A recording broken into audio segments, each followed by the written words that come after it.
Hey guys, Michael with Quiet Lawn here. Hope you're all doing well. The topic of this video is, should we still offer mowing as a service in future years? So in other videos, I've talked about our struggles with mowing over the last several years.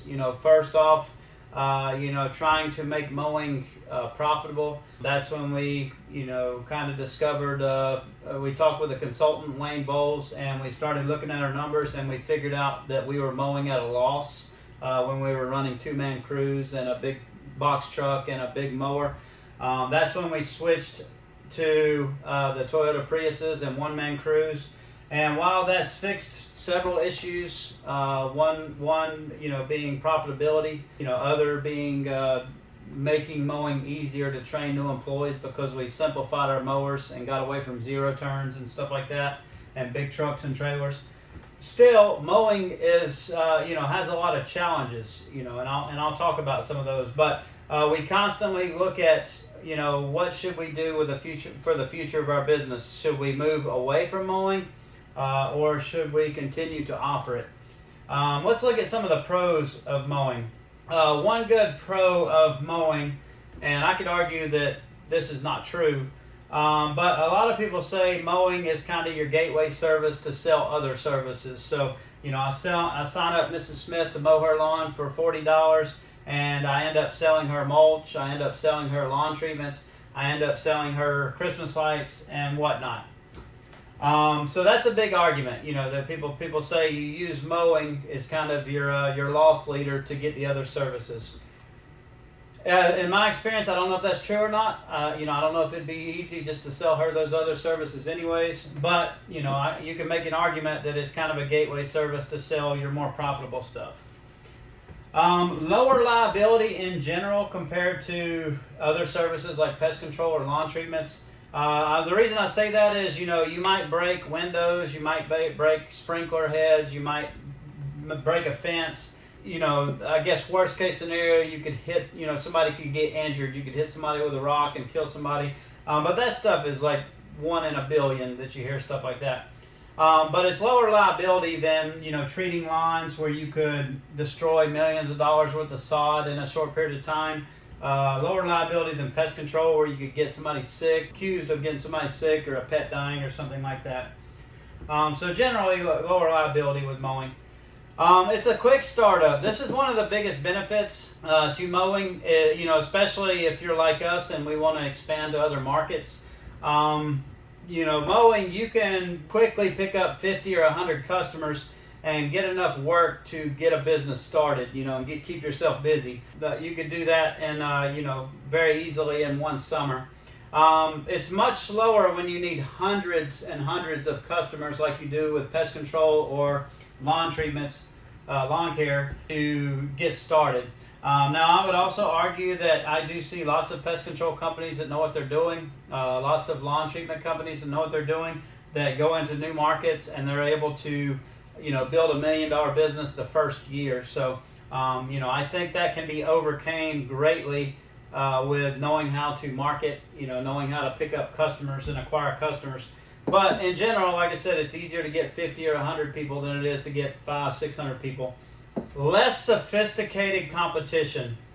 So this is a big pro for mowing.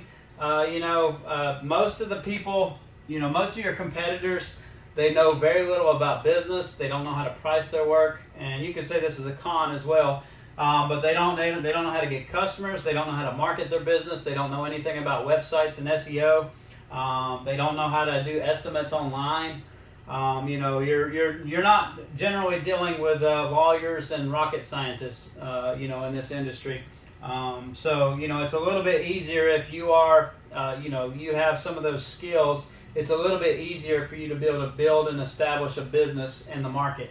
The other pro is, new technology. My big bet is that in the next 5 to 10 years, there's going to be robotic mowing technology that's going to greatly improve robotic or mowing as a service in general and make it much more appealing than it has been, because right now there's a lot of challenges to mowing. There's a reason you don't see any national residential mowing companies. You see commercial, that's a different animal.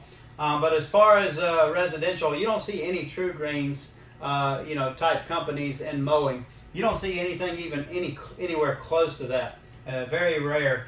Mike Andes is building something kind of similar, but there's a lot of challenges with it. I think there's technology coming that's going to greatly simplify mowing, and it's going to greatly increase the profit margin of mowing. So those are some of the pros. Let's look, and you might look, all these has a con as well. You could say that maybe there's a possibility that technology would get so good that it's going to replace us as landscaping or lawn care business owners. Let's look at some of the cons of mowing and why I'm considering not offering it going forward, or at least until this technology gets to a place to where it can make the service make a lot more sense. The biggest con is it's just a very low margin. Because you're dealing with a less sophisticated and a lot bigger amount of competition, those guys, they don't know how to price. They underprice everybody, they price themselves out of business, and in the process, they drive down your prices as well. Low margin, we're lucky to make 5, 10, 15% on mowing, whereas with pest control or lawn treatments, you might make 30, 40, 50%.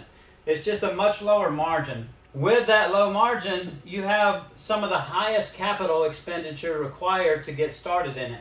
To start a mowing business, I need, probably $5,000 to $10,000 worth of equipment. I need a vehicle that can pull it all. I need a trailer, and I constantly have to replace that stuff. It's just a lot of capital you need. Compare that to treating lawns or pest control, where I can go out and spend $1,000 and buy a 1-gallon sprayer and a backpack sprayer and or a fertilizer spreader and be in business. It's just a very high capital expenditure compared to the revenue that you get, and much higher than those other services that are much more profitable. It's a big learning curve to teach somebody to mow properly. Everybody thinks mowing is easy, because they mow their own lawn or they mow a few lawns, but it's not easy. There's a lot of details that you have to teach an employee to be able to do a good job at it. They've got to learn 4 different skills. They've got to learn how to edge properly. They've got to learn how to mow properly. They've got to learn how to string trim, which is obviously the most complicated of those. And they got to learn how to blow everything off properly. And it's just a big learning curve to be able to do all that stuff and get good enough at it to be efficient and also do a good quality job and not miss stuff. The next one is seasonality. One of probably the biggest downside to mowing is just the seasonality of mowing. Like I said, it's different across the country. In our particular area, it's definitely more seasonal than most places. We have a very short mowing season. So what ends up happening is you have to create all of these other service businesses just to make up for the seasonality of mowing. So we have to mow. We mow from March to October. And then we have to do Christmas lights from October to December. And part of January, taking them down. Then we have to do mulch and landscaping, trimming, all that stuff in the spring. February, March, to keep our guys working until mowing season starts. And then we have to do that stuff again at the end of the mowing season to keep our guys busy. So you end up creating all of this chaos and all of this complication and all these different skills just to support one fairly low margin service. And when you contrast that with pest control or lawn treatments, which are year round in our area, and much higher margin, that's a much more complicated business. Like, why would I not just do pest control and lawn treatments year round and not have to worry about stressing my guys having to learn these other skills, or this guy, or having to teach them 5 different skills so that they can just do one during the summer. So that's a big downside, is the seasonality of mowing. Unless you're in an area, which I know very few, that you can mow literally all year round. Even most places that I know of, they still slow down in the winter, and you have to figure out something to keep your guys going. It's high competition. There's everybody and their brother can go out and start a mowing business. That's why you generally have less sophisticated competition. Leads to the problems that we talked about. Everybody's underpricing their work because they don't understand the cost of doing business. So they drive the price down. There's a lot of people. Anytime you have more of something, supply and demand is going to drive the price down. There's a lot more available people to mow grass than there are to treat lawns or to do pest control. So the price is going to be lower for those things. And it's physically harder than a lot of other services. Even riding a riding mower, it's still very physical. You're out in the sun all day, especially with us in the south. It's extremely hot, 100 plus degrees during the summer, 110, 120 degree heat index. It's just very hard. You're doing the same repetitive work day in, day out throughout the day in the blistering sun. String trimming is hard. It's very physical on you. And, it's just a physically hard job compared to pest control or lawn treatments or, various other services. These are kind of my thought processes. I don't know. Will we continue to offer mowing? I don't know. Maybe.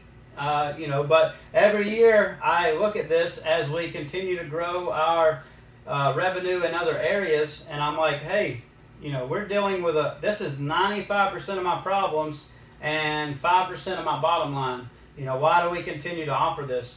Mowing at this point is, 25% of our revenue. The thought always goes through my head, like, why don't we just get rid of it and offer and be really good at pest control and lawn treatments? I think there's a light at the end of the tunnel with mowing. I think technology's coming, and I think, the people that are really in on it and have big businesses can really capitalize when that comes.